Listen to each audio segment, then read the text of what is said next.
What's been the key for you guys getting early runs off of some pretty good pitchers in this series? Well, I think Turner and Mark do a good job of game planning for these guys, and our guys have a pretty good idea what they're going to see. And I thought Hale pitched a great game. I saw him last year in Oakland. He came over the trade from the Cubs, and that's the best I've seen him throw. He hits some nasty stuff. His breaking ball is very, very difficult for our guys to lay off. So I was very excited about, like you said, the early runs were good. We needed them. When Goldie gets on a kind of a run like this, it's kind of fun to see him. Yeah, that ball he hit out, I've never seen a guy, basically it's just the flick of his wrist hit that far. So he's got such good mechanics with his hands to stay through the ball. So it's just, when he gets on a run, yes, it's enjoyable to watch. We have to have guys behind him hit, because what's going to happen is he's not going to get a whole lot of pitches to hit. How about the series, 2-1, the ones you win by 1 run? Yeah, good series, good team. Cubs are good, and we know that. And our guys were excited to play. We had a lot of fans in the stands. Made it more fun for them. We got excited. The 1-run games were great. We thought we had a chance to win the game yesterday, and that's probably the most proud I am of them, because it's difficult when you lose a tough one like that, come back, day game, get rid of it, get it off your back and come out and play hard, and they sure did. Nick Ahmed was tremendous today. I mean, he changed the game defensively. Does anything he do surprise you at this point, or do you just kind of expect him to swallow everything up that's in his direction? We do. I think it's probably not fair, because you're exactly right. We expect him to make all these great plays, and it's just not that easy. I mean, we've all played. Everybody down that bench has done it.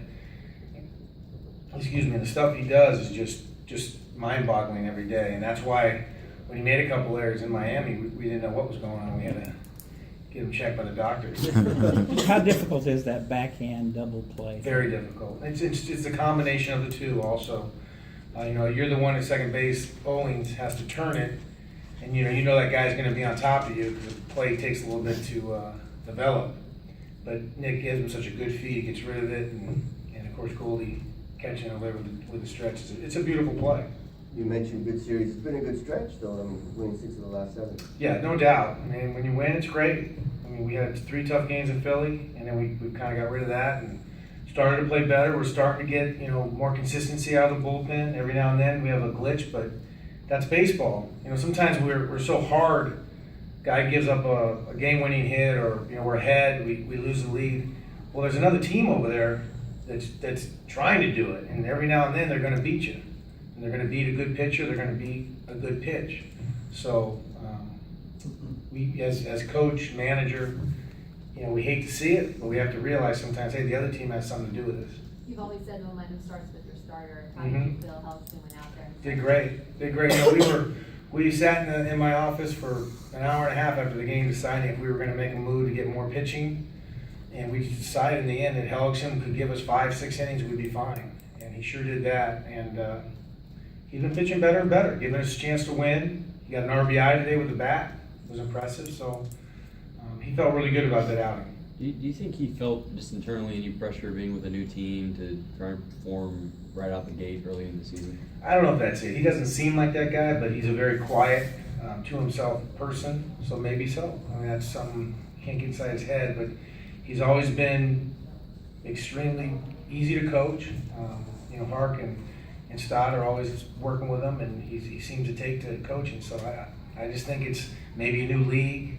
He hadn't pitched, a full season for a while, so he may be, getting ready for that full season too. What's been better for these last 3 starts or so for him? Well, even today, there was a little bit of lack of getting that first strike.